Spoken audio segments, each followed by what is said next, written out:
Retornamos com o programa Momentos Espirituais, hoje 20 de dezembro de 2019, na agradável companhia do nosso querido Flamínio, aquele que veio nos salvar, do nosso querido Afonso, do nosso querido João.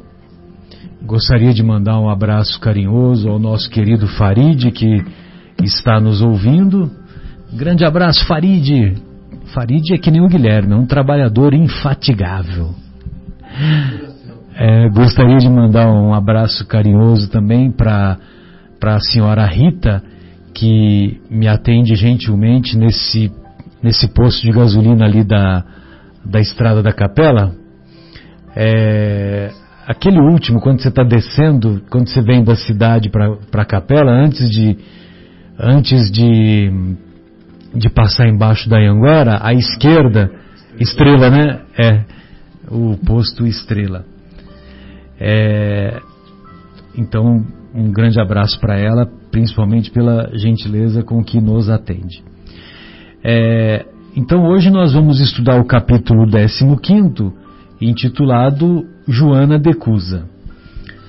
Entre a multidão que invariavelmente acompanhava a Jesus nas pregações do lago, achava-se sempre uma mulher de rara dedicação e nobre caráter, das mais altamente colocadas na sociedade de Cafarnaum. Tratava-se de Joana, consorte de Cusa, casada com Cusa. Cusa era um intendente de Ântipas, Herodes Ântipas, na cidade onde se conjugavam os interesses vitais de comerciantes e pescadores. Então a Joana, ela pode acompanhar, Flamínio, desculpe, tá? Não, é só para você acompanhar. Acabei o primeiro parágrafo. Então a Joana, ela era casada com esse funcionário do Herodes, e esse funcionário, pelo nome, ele era romano, né? E os romanos, eles se associavam também com os líderes os líderes locais, né? Com a aristocracia local. Então a aristocracia local ficava bem colocada do ponto de vista financeiro, do ponto de vista da sociedade, né? Do status social, e a aristocracia não tinha esse papel de não incentivar as rebeliões dos locais quando o Império Romano chegava e impunha o seu domínio. Muito bem, então uma dessas mulheres era a Joana, casada com Cusa, e era uma das mulheres que seguiam o mestre. Joana possuía verdadeira fé. Olha só que coisa. Nossa, meu Deus. Joana, olha o Humberto de Campos, o que ele escreve, né? Possuía verdadeira fé. Entretanto, não conseguia forrar-se às amarguras domésticas, porque seu companheiro de lutas não aceitava as claridades do Evangelho. Ou seja, Cusa, romano, funcionário lá do governo junto com Ântipas, bem colocado na sociedade local, com a visão materialista e a visão dos deuses romanos, tinha verdadeiro desprezo pelos ensinamentos de um peregrino, de um maluco que veio pregar sobre o Deus único, sobre o amor entre senhores e escravos, sobre a tolerância, sobre o perdão. Então, quer dizer, isso na cabeça de um romano naquela época era uma utopia, né? Vamos dizer assim. uma quebra de paradigma muito, muito forte, né? Exato. Considerando seus dissabores íntimos, a nobre dama procurou o Messias, numa ocasião em que ele descansava em casa de Simão, e lhe expôs a longa série de suas contrariedades e padecimentos. Você vê que Jesus estava lá descansando na casa do Pedro, né? Impressionante, né? Então, mas ele tinha essas prerrogativas, né? Ficava lá na casa do Pedro, numa boa. Ele não tinha casa, né? O nosso querido Afonso nos lembra aqui. Então, ela foi se queixar para Jesus das suas contrariedades, dos seus padecimentos, das suas decepções. O esposo não tolerava a doutrina do mestre. Alto funcionário de Herodes, em perene contato com os representantes do Império Romano, repartia as suas preferências religiosas, ora com os interesses da comunidade judaica, ora com os deuses romanos, o que lhe permitia viver em tranquilidade fácil e rendosa. Ele estava numa situação confortável, né, Afonso? O Humberto de Campos esclarece isso muito bem. Nós vamos ver aqui a figura dos que estão hoje numa posição social e administrativa confortável e que não se dão ao luxo de ter uma linha de conduta. Preferem atender às necessidades dos seus pares sem nenhuma preferência, apenas tirando vantagem daqueles que se aproximam dele. Tanto no caso da Joana de Cusa, tanto judeus como romanos. Ele tanto adorava os deuses como os valores judaicos. Com isso ele estava bem nos dois lados da administração. Perfeito. Joana confessou ao mestre os seus temores, suas lutas e desgostos no ambiente doméstico, expondo suas amarguras em face das divergências religiosas existentes entre ela e o companheiro.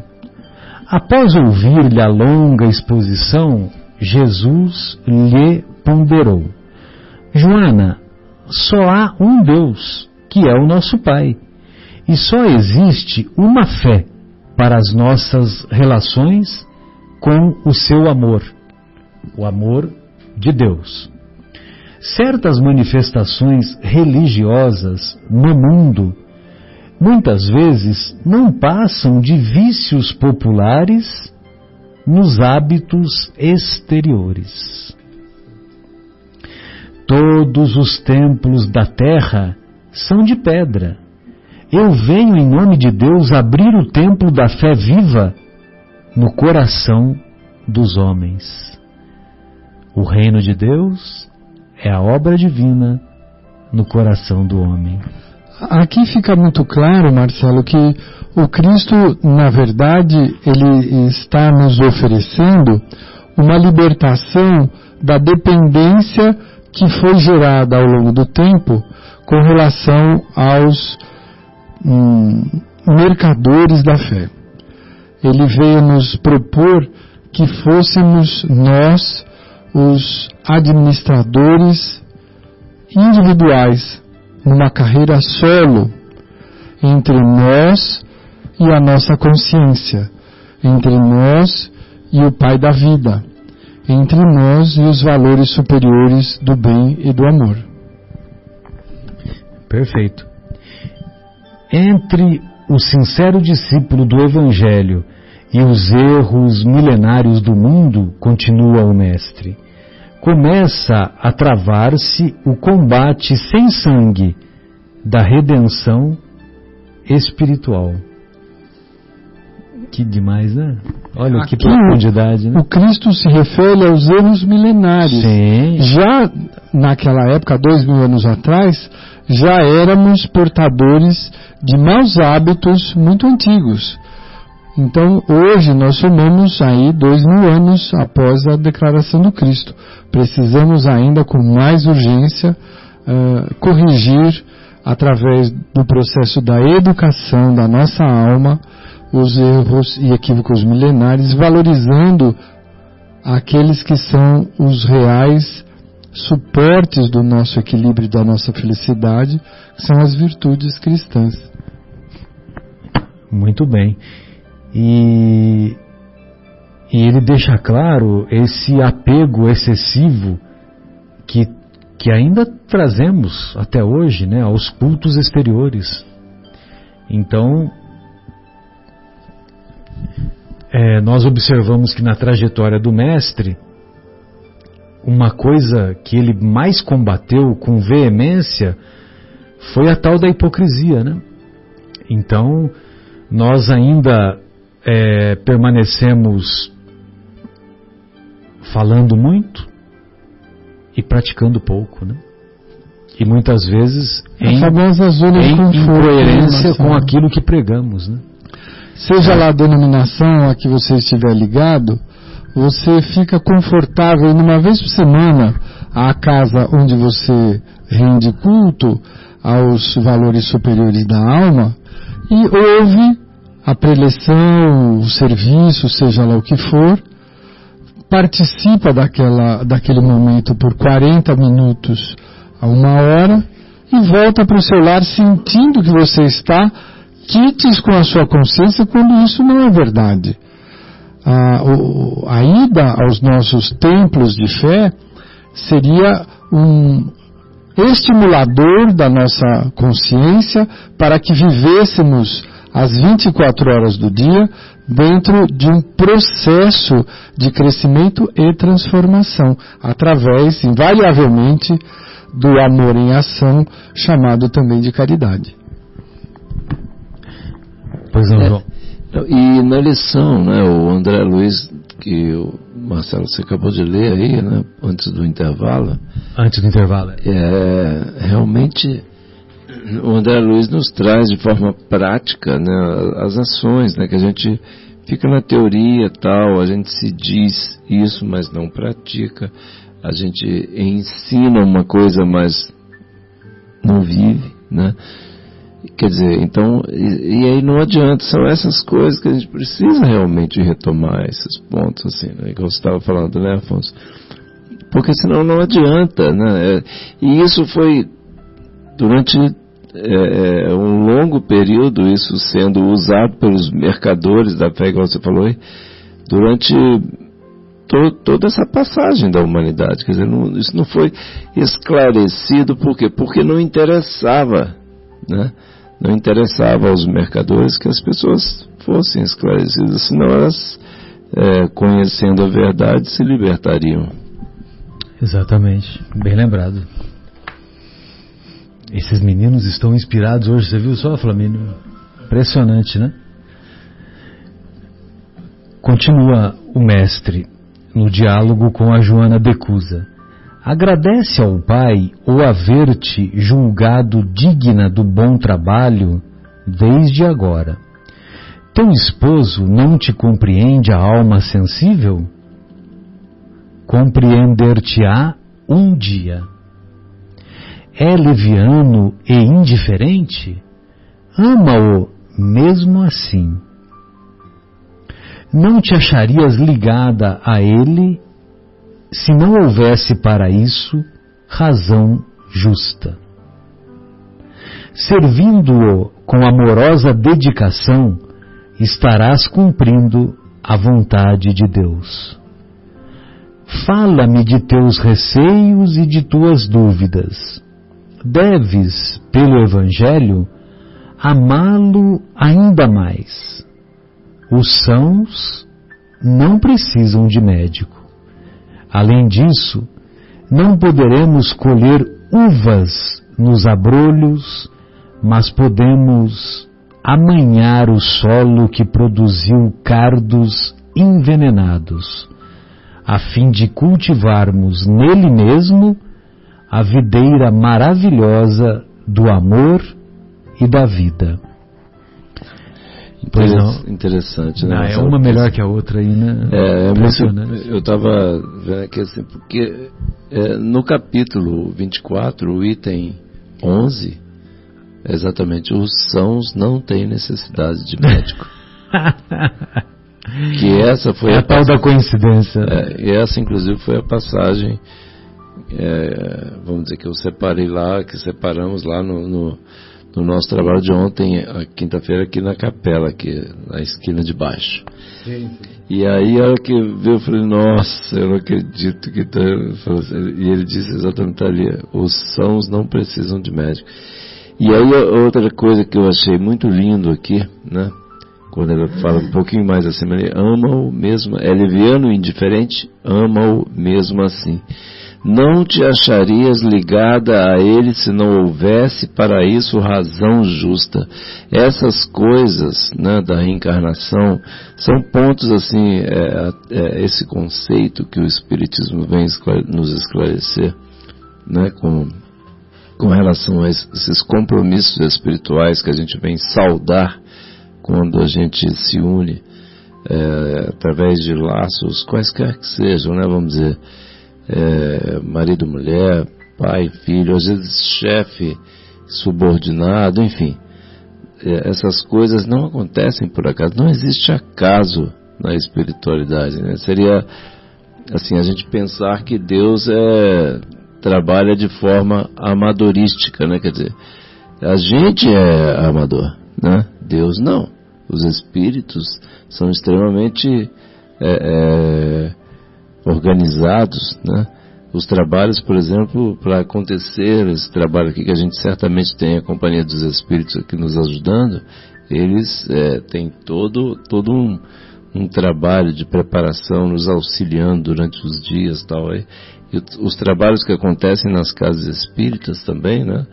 Existe todo um trabalho de preparação em que os espíritos se esforçam durante quase a semana toda para que durante aquele dia, naquela hora exata, a gente simplesmente esteja lá para que o trabalho se realize, né? Então, e é que ele fala assim, não te acharias ligado a ele se não houvesse para isso a razão justa. Então, para tudo tem uma razão. A gente precisa ter essa noção, né, Afonso? Eu gostaria ainda de salientar que nós temos hoje, nos dias de hoje, muitas situações semelhantes à de Joana e o intendente de Antipas, Cusa. Nós precisamos lembrar que somos viajores do tempo, e com essa viagem nas nossas muitas encarnações, nós adquirimos virtudes, mas também adquirimos débitos. E com o amadurecimento da nossa consciência, a misericórdia de Deus nos permite acertar desvios que deixamos no passado para corrigir afetos, atenções, para levantar espíritos que caíram por fruto da nossa indiferença, do nosso afastamento criminoso. Então, hoje, nós não podemos dar atenção aos convites que o mundo nos oferece, dizendo, é importante ser feliz a qualquer preço. Você só tem uma oportunidade de ser feliz. Se você não está bem, abandone tudo que está te prendendo e vá em busca da sua felicidade. Como se a felicidade fosse um produto barato, facilmente encontrável em qualquer loja disponível no mercado. A felicidade está exatamente no cumprimento dos nossos deveres conscienciais.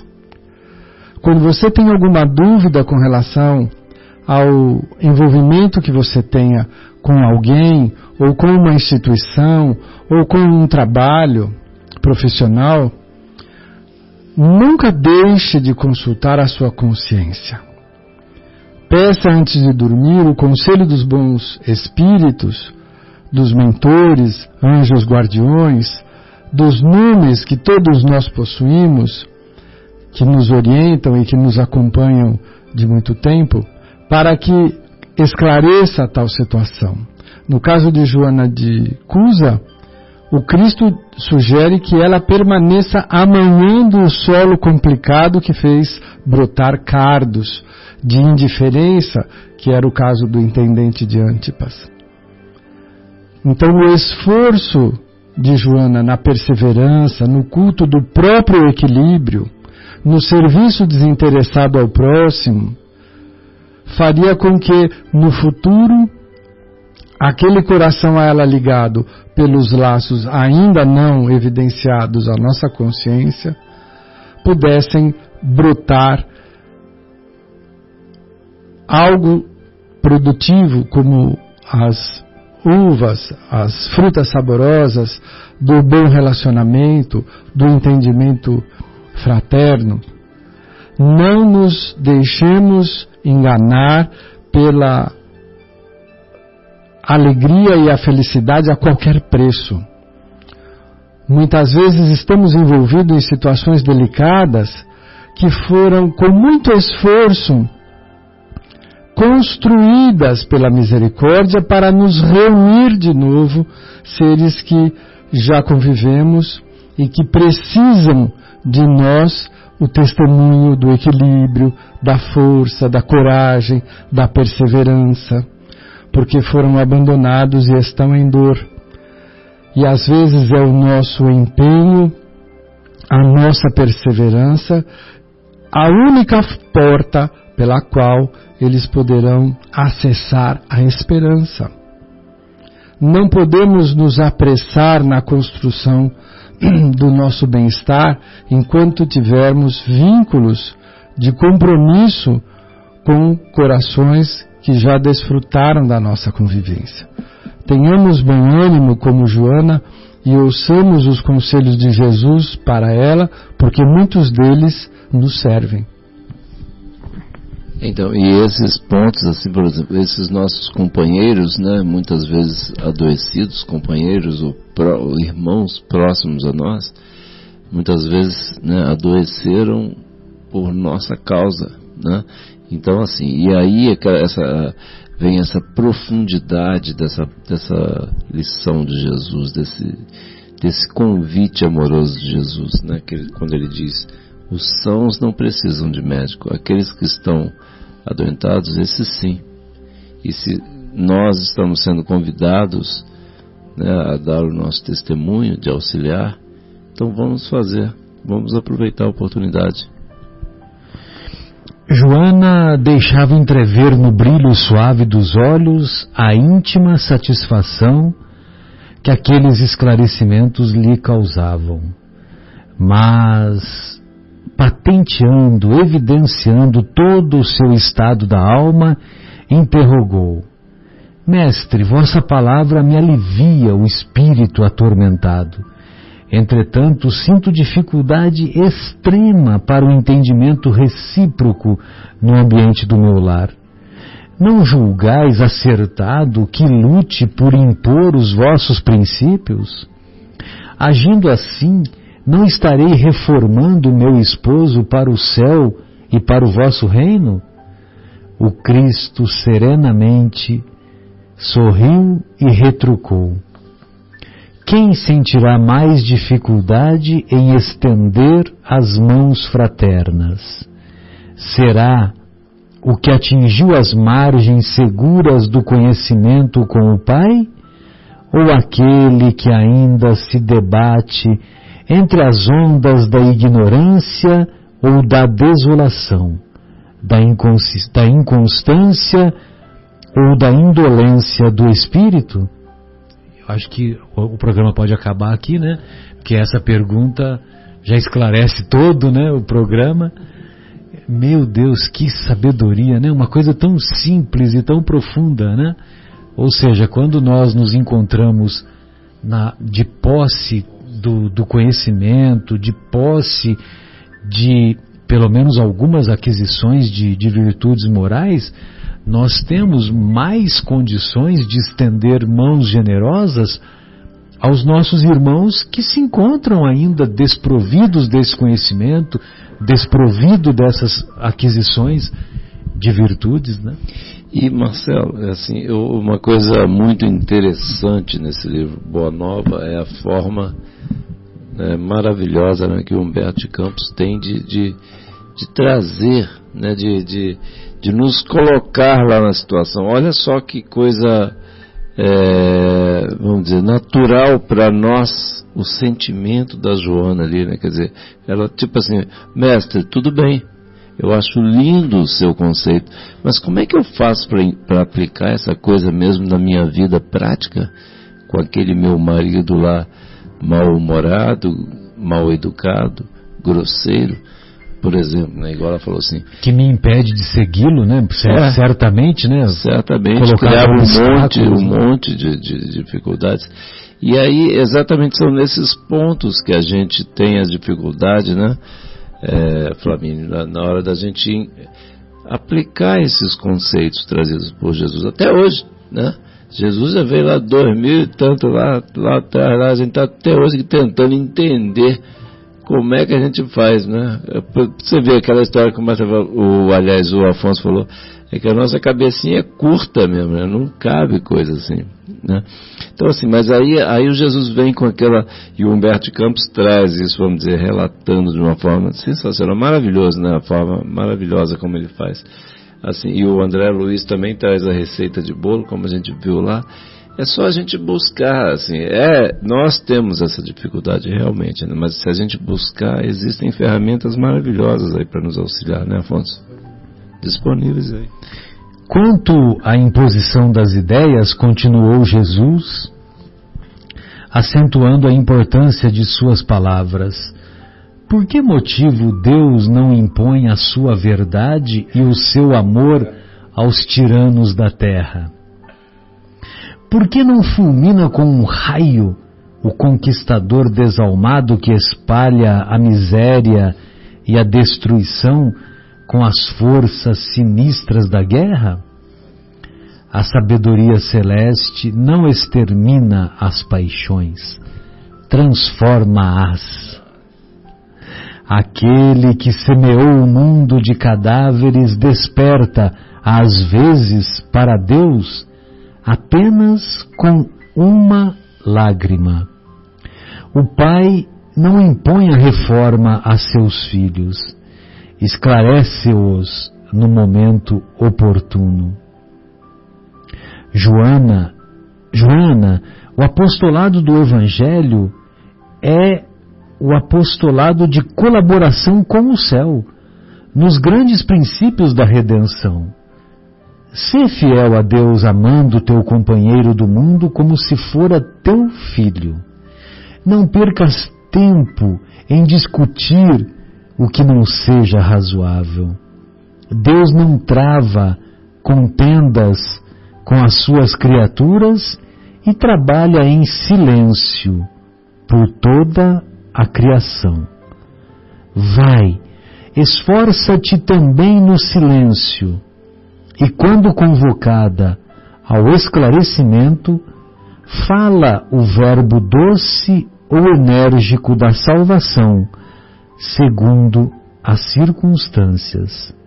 Volta ao lar e ama o teu companheiro como o material divino que o céu colocou em tuas mãos, para que talhes uma obra de vida, sabedoria e amor. Joana de Cusa, experimentando um brando alívio no coração, experimentava um brando alívio no coração, enviando a Jesus um olhar de carinhoso agradecimento, ainda lhe ouviu as últimas palavras: vai, filha, sê fiel. Que emocionante que deve ter sido esse diálogo. Nossa, né? Muito emocionante. E aquela história, né, Marcelo? Deus, né, não quer exterminar o pecador. e sim o pecado. O pecado. Né? Quer dizer, então assim, a gente... Deus não é contra o criminoso, é contra o crime. O crime, exatamente. Então, mas que coisa maravilhosa essa forma do Humberto de Campos escrever, que palavras assim, escolhidas assim, nossa, de uma forma extremamente competente, como o nosso querido Afonso está dizendo aqui. Ele tem uma habilidade maravilhosa para tocar o nosso coração mesmo. Impressionante. Desde esse dia memorável para a sua existência, a mulher de Cusa experimentou na alma a claridade constante de uma resignação sempre pronta ao bom trabalho e sempre ativa para a compreensão de Deus.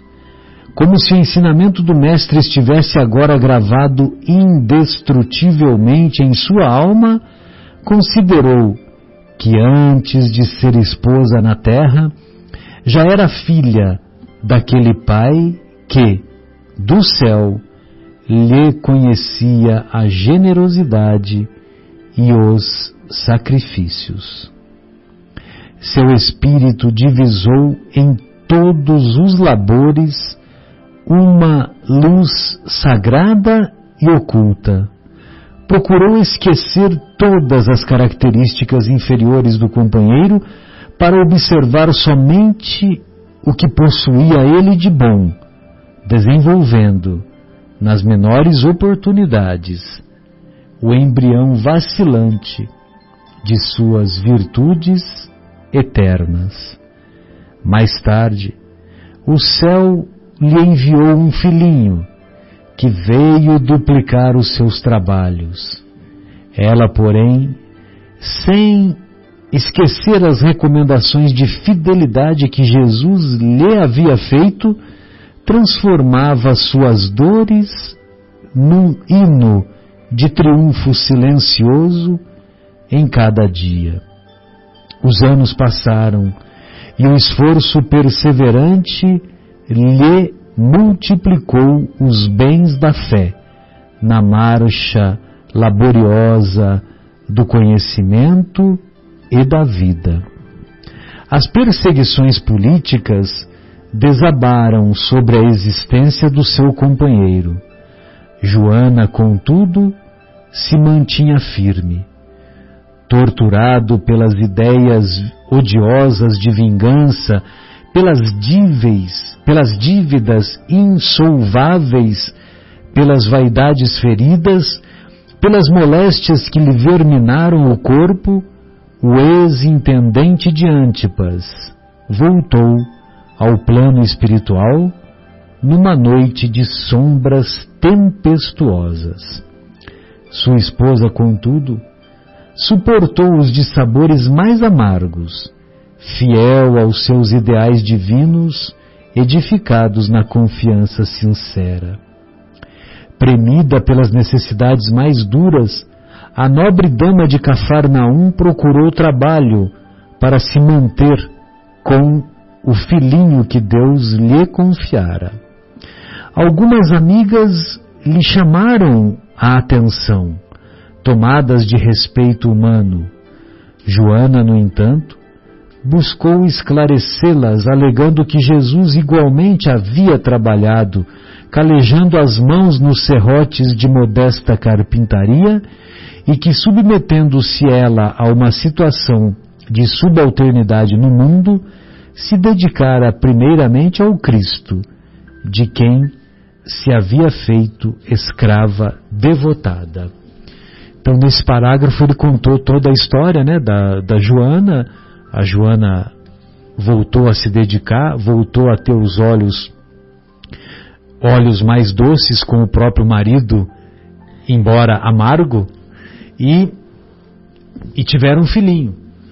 Aí veio a reviravolta na política, o ex-intendente de Antipas começou a cair politicamente, ficou doente, retornou ao plano espiritual, e ela, humildemente, foi trabalhar, né, saindo daquela posição, né, porque antes ela era esposa do funcionário de Antipas, né, e agora ela já estava numa situação de de muita necessidade, né? Pois não, Afonso, desculpe. O que eu acho interessante é essa visão que o Cristo oferece a todos nós até hoje, de tomarmos a condução da nossa própria tarefa. Muitos de nós nos perdemos e nos desgastamos muito profundamente com expectativas com relação ao outro, construindo a nossa paz, a nossa felicidade, a nossa serenidade condicionada à transformação do outro.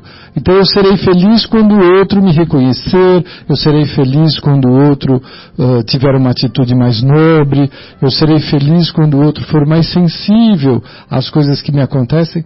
E essa condição não existe. Nós teremos que ser os administradores pessoais da nossa própria evolução.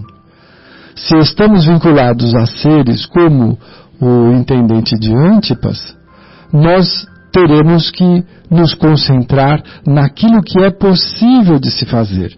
Joana volta para casa transformada depois da conversa com Jesus, que lhe despertou a visão para tudo o que ela podia efetivamente construir, servindo muitas vezes em silêncio, não criando antagonismo desnecessário, mas construindo um ambiente possível de entendimento relativo. Longe de sofrer, ela passou a enxergar a riqueza de oportunidade que a misericórdia lhe estendia.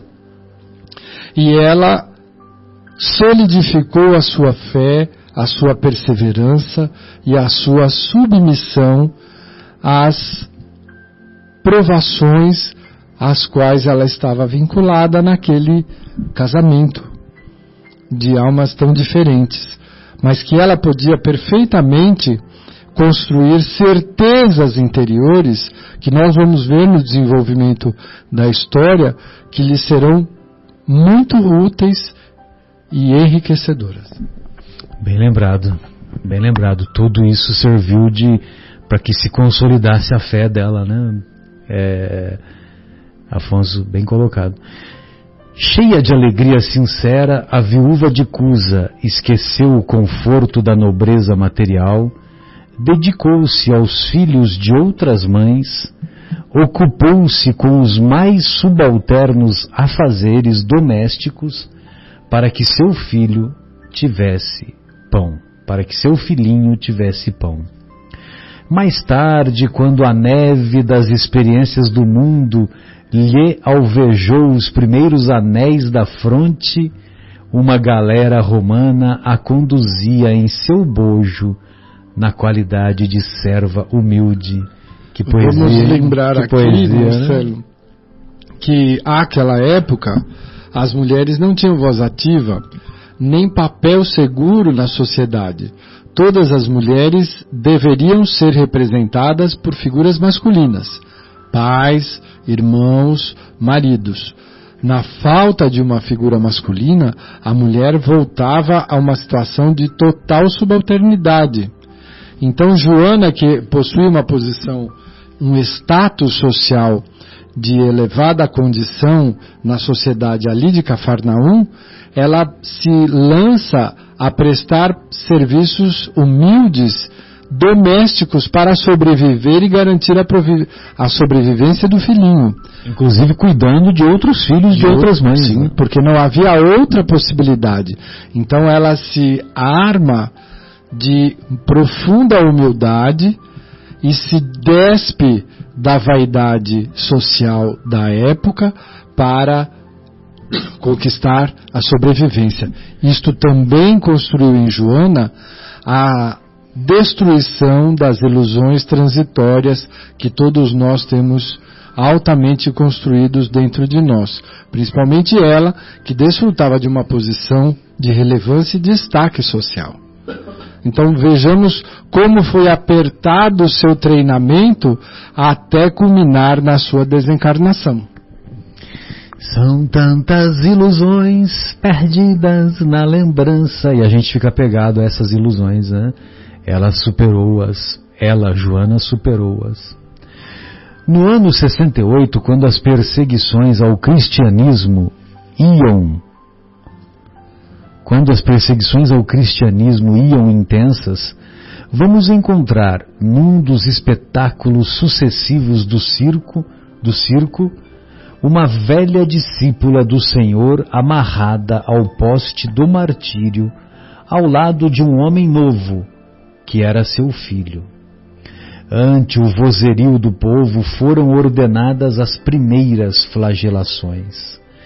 Abjura! Exclama um executor das ordens imperiais, de olhar cruel e sombrio. A antiga discípula do Senhor contempla o céu, sem uma palavra de negação ou de queixa.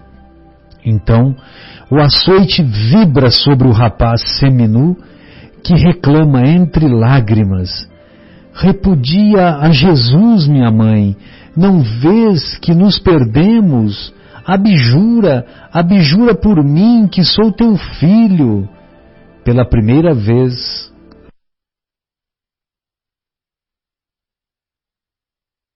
diante das lágrimas, as rogativas do filho são espadas de angústia que lhe retalham o coração. Que coisa, que imagem forte, né, Marcelo? A gente imaginar essa situação, né, que hoje a gente até comentou já em algumas situações, né, que assim, hoje a gente tem alguns preconceitos, tal, mas assim, são preconceitos, mas tratados de forma, a menos de alguns casos, né, vamos dizer que se recorrem à violência e tal, mas hoje são mais preconceitos, né?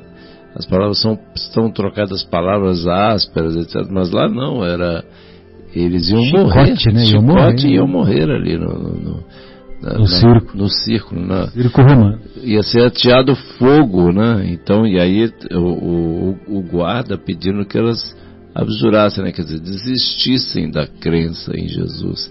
E o próprio filho. O próprio filho pedindo à mãe. Olha que dor lancinante, né? Impressionante. Abjura! Joana ouve aqueles gritos, recordando a existência inteira.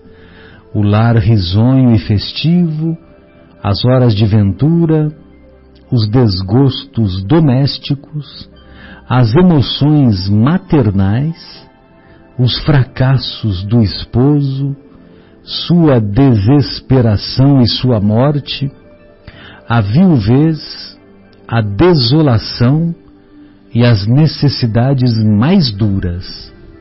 Em seguida, ante os apelos desesperados do filhinho, recordou que Maria também fora mãe, e vendo o seu Jesus crucificado no madeiro da infâmia, soubera conformar-se com os desígnios divinos. Acima de todas as recordações, como alegria suprema de sua vida, pareceu-lhe ouvir ainda o Mestre, em casa de Pedro, a lhe dizer: vai, filha, sê fiel. Então, possuída de força sobre-humana, a viúva de Cusa contemplou a primeira vítima ensanguentada e, fixando no jovem um olhar profundo e inexprimível na sua dor e na sua ternura, exclamou firmemente: cala-te, meu filho. Jesus era puro e não desdenhou o sacrifício. Saibamos sofrer na hora dolorosa, porque, acima de todas as felicidades transitórias do mundo, é preciso ser fiel a Deus. A esse tempo, com os aplausos delirantes do povo, os verdugos lhe incendiavam em derredor achas de lenha embebidas em resina inflamável. Em poucos instantes, as labaredas lamberam-lhe o corpo envelhecido. Joana de Cusa contemplou com serenidade a massa de povo que lhe não entendia o sacrifício. Os gemidos de dor lhe morriam abafados no peito opresso. Os algozes da mártir cercaram-lhe de impropérios a fogueira. O teu Cristo soube apenas ensinar-te a morrer? Perguntou um dos verdugos. A velha discípula, concentrando a sua capacidade de resistência, teve ainda forças para murmurar, não apenas a morrer, mas também a vos amar. Nesse instante, sentiu que a mão consoladora do Mestre lhe tocava suavemente os ombros e lhe escutou a voz carinhosa e inesquecível. Joana, tem bom ânimo. Eu aqui estou.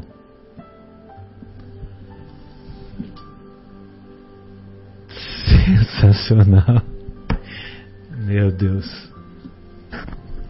Então, Marcelo, é esse mestre que teve a coragem de mergulhar na carne, nesse planeta, de reencarnar da forma mais humilde que ele encontrou, nascendo numa manjedoura e tendo por testemunho do seu nascimento os animais domésticos, os pastores, esse que deixou toda a sua realeza e superioridade moral para nos dar o testemunho da humildade, que comemoramos nos próximos dias a sua vinda. O Natal é a nossa oportunidade de renascer os valores que ele nos trouxe, os ensinamentos de amor, de perdão e de serviço desinteressado ao próximo dentro da nossa existência. A cada Natal renovamos os nossos laços e vínculos com aquele que tomamos como mestre. O Natal é a festa dos que seguem os ensinamentos de Jesus, trazendo para o nosso convívio, o nosso contato e a nossa rotina diária, junto aos nossos vínculos de afeto, àqueles que convivem conosco e que nos amam e os amamos.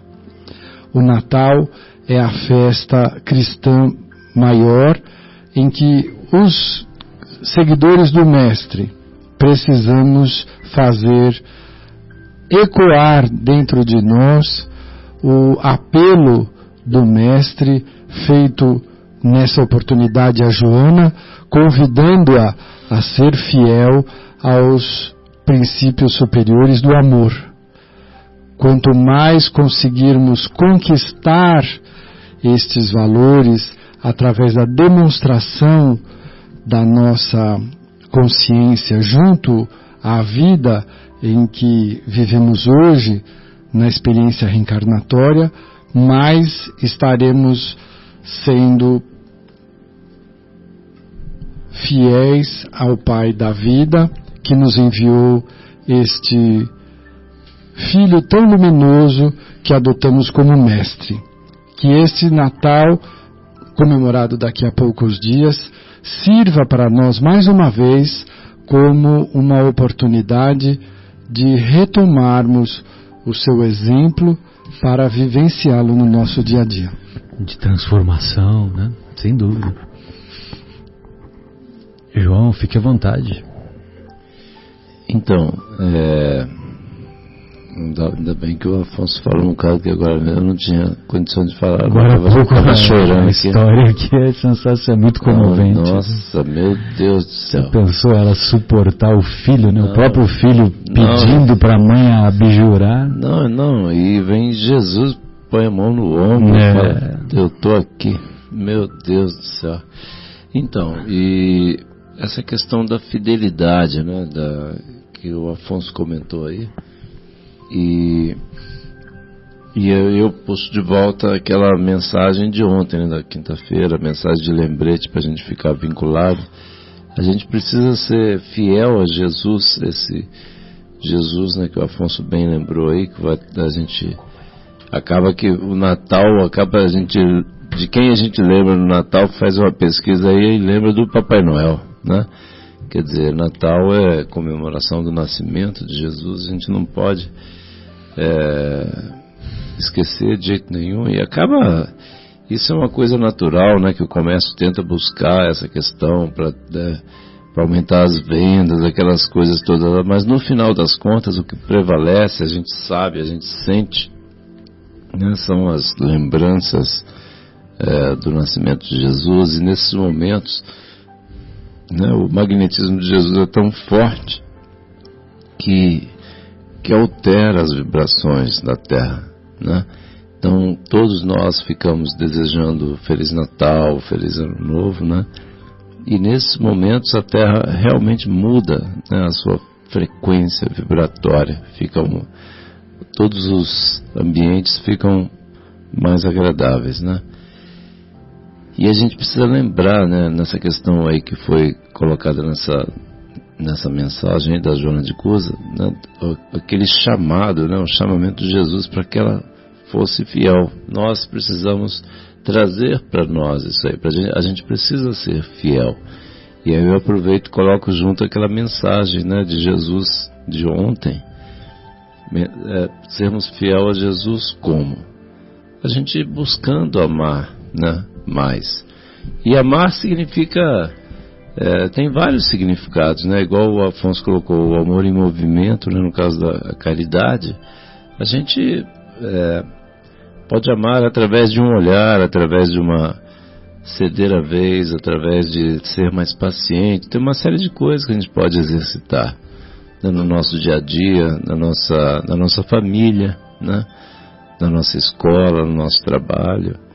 Então que a gente consiga realmente, como o nosso querido Afonso comentou, aproveitar esse momento, né, do Natal, e a gente exercitar essa questão da gente ser fiel a Jesus, da gente buscar amar, nos amar, né?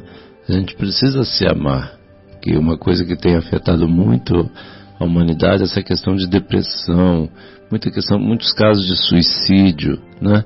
A gente precisa entender, né, que nós, quando nascemos, né, temos uma oportunidade maravilhosa, que é oferecido um corpo para a gente vir e acertar as nossas contas espirituais com os irmãos que convivem conosco, né? Então a gente precisa entender, o quanto antes a gente entender isso, melhor para nós, né? E a gente precisa entender que Jesus, que Deus só quer que a gente seja feliz, né? E como é que a gente vai ser feliz? A gente buscando essa felicidade, buscando amar, buscando ser fiel a Jesus e aproveitar esse momento do Natal, né? Que aproveitando, já nos despedindo aqui, né, Marcelo, que estamos já encerrando aqui o programa, eu já vou fazer sem dúvida as minhas despedidas aqui, aproveitando, já desejando um Feliz Natal a todo mundo, né? De muita paz, de muita serenidade, e um ano novo aí, um ano que vem aí, repleto de coisas boas, né? Que a gente possa ter coragem de mudar o nosso velho coração para fazer desse momento agora um divisor de águas na nossa vida, para que a gente seja melhor cada vez mais, e que Jesus nos abençoe a todos. Muito bem. E também gostaria de fazer as minhas despedidas, desejando um ótimo Natal, e que essa data possa servir para uma reflexão mais profunda, para que nós verdadeiramente nos esforcemos em optar pela transformação moral, pela busca das aquisições morais com mais fé, com mais veemência, com mais fervor. Um grande abraço a todos.